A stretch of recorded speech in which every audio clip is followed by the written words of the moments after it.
Joining me now is the man himself, White House Senior Counselor for Trade and Manufacturing, Peter Navarro. Peter, great to see you. Thank you so much for being here.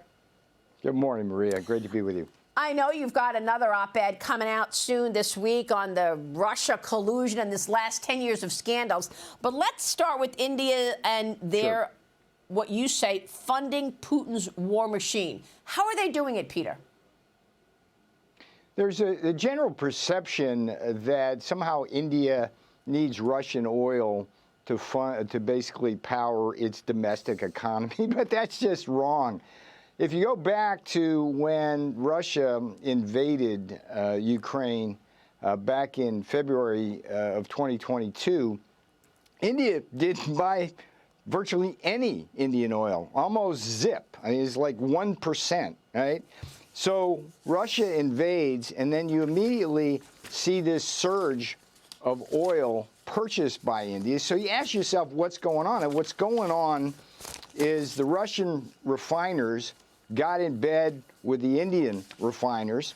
Russia offers these refiners a steep discount on the crude, and they partner with the Indian refiners, and then they sell the refined products at premium prices to Africa, Asia, and Europe, and that funds the war machine. And so it's like over 1 million barrels a day of Russian oil are sent back to fund the war machine. Now think about that. So what that means is that we wind up having to pay more. Europe has to pay more for defense. The U.S. have to send Ukraine more, and it's because of the Indian profiteering. And the big subtext here, Maria, is the fact that India is the Maharaja of tariffs, got highest tariffs in the world, non-tariff barriers. So think about what India is doing to the United States, right?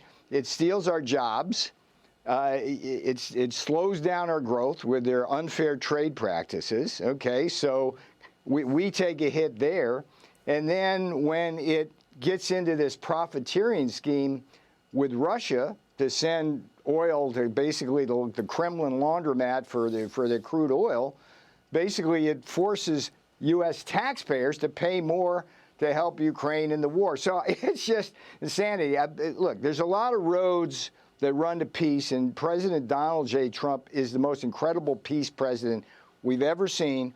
One of those roads runs right through New Delhi, and India needs to stand up here for the world, for democracy. It's the biggest democracy in the world by the amount of people, and it's basically in bed with the Russians, and that's not conducive to peace. If India tomorrow stopped buying Russian oil, that would go a long way towards getting Putin to the ultimate yes that we need, and that Donald Trump and his that thing, Maria, I was all 4 years in the White House first term. I've never seen anything like what President Trump did with those European leaders, putting them together with Zelensky and talking about how to proceed forward. That is just, I mean, that will go down in history for the ages.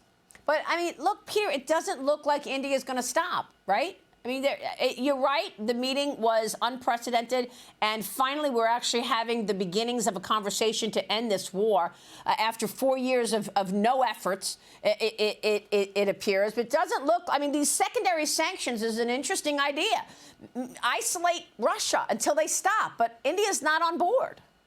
Well, let's see what happens, as the boss says, with India. What I hope I've done with the Financial Times article is basically sensitize the world that this Indian argument that somehow they need it to keep the heat on or the air conditioning on, it's just wrong. They don't need that oil. Full stop. They don't need that oil. It's just the Russian refiners are partnering with the Indian refiners.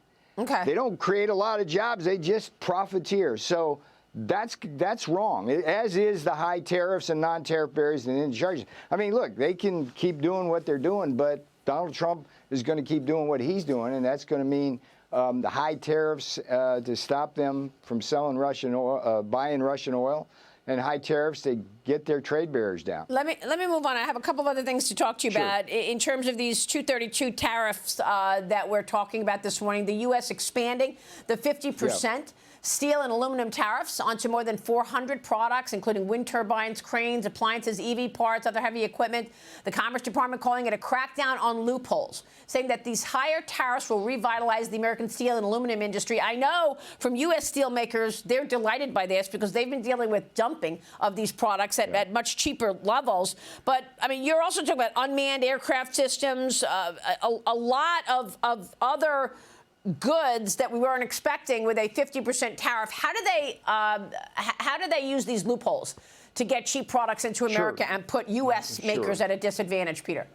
So in the beginning, before the Trump steel and aluminum tariffs back in the first term, back in 2018, they dumped steel and aluminum full stop. Okay, so when Donald Trump put the tariffs on, what they began to do, Brazil, Russia, China, all the big steel producers, is they start to take the steel or aluminum and turn it into downstream products. We call that derivative articles, right? So to evade the core tariff. So it's a strategic game. There's a lot of moves in the game. What we're doing is we're anticipating what they're doing.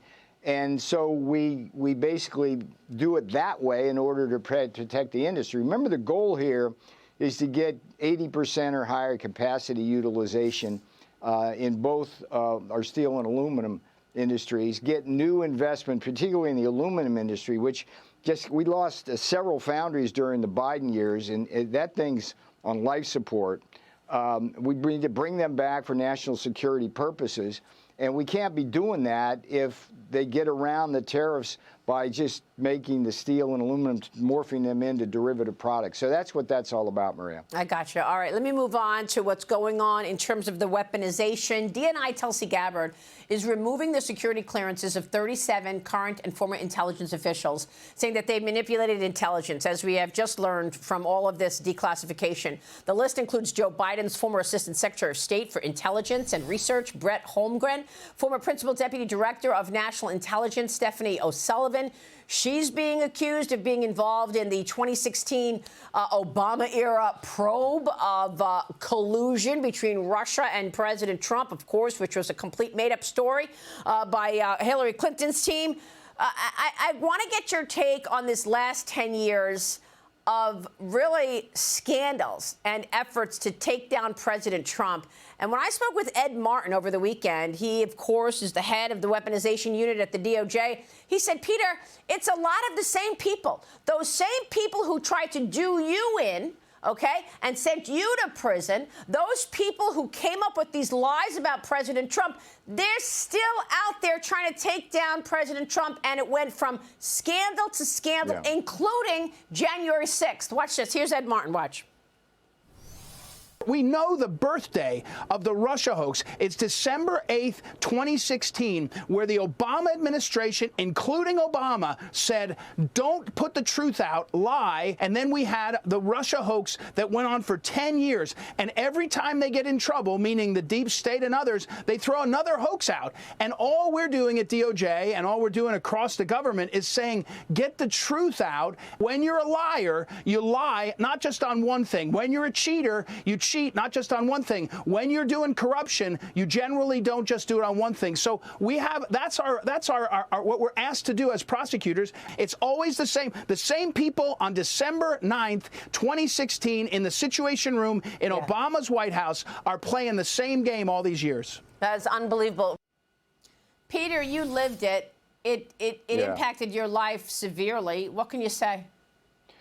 Well, I've got a blockbuster article coming out in Breitbart today that focuses on one person. It's FBI agent Walter Giardina.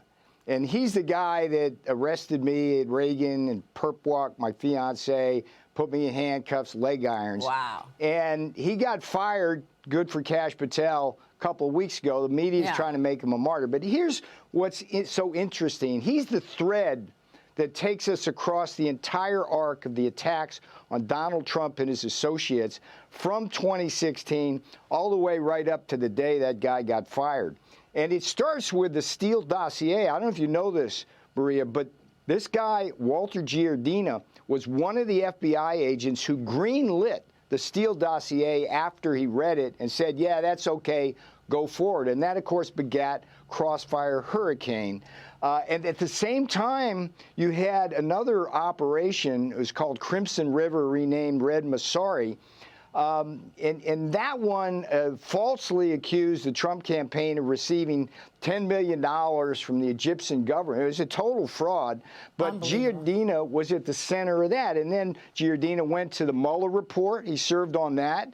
All of this, by the way, is because of the efforts of Senator Chuck Grassley, who's done a beautiful job getting these whistleblower documents. Yeah. And the whistleblowers alleged that Giardina wiped his hard drive so that we couldn't get his records. Wow. He got an award for the Mueller people. I mean, it's crazy stuff. And then there was another thing, Maria, called the emoluments clause, where they went after Trump, saying he got money from foreign lobbyists and state governments illegally. But it was just a fishing expedition, and they've got whistleblowers alleged that what Giardina did was simply that, a fishing expedition. And then the last one was the Arctic Frost, which was the fake electors one, which there was nothing fake about President Trump's efforts on that. But Giardina basically ensnared Jeff Clark, John Eastman, all of those folks, as well as Trump. So this guy is the seed. Read the Breitbart article when it comes out. Is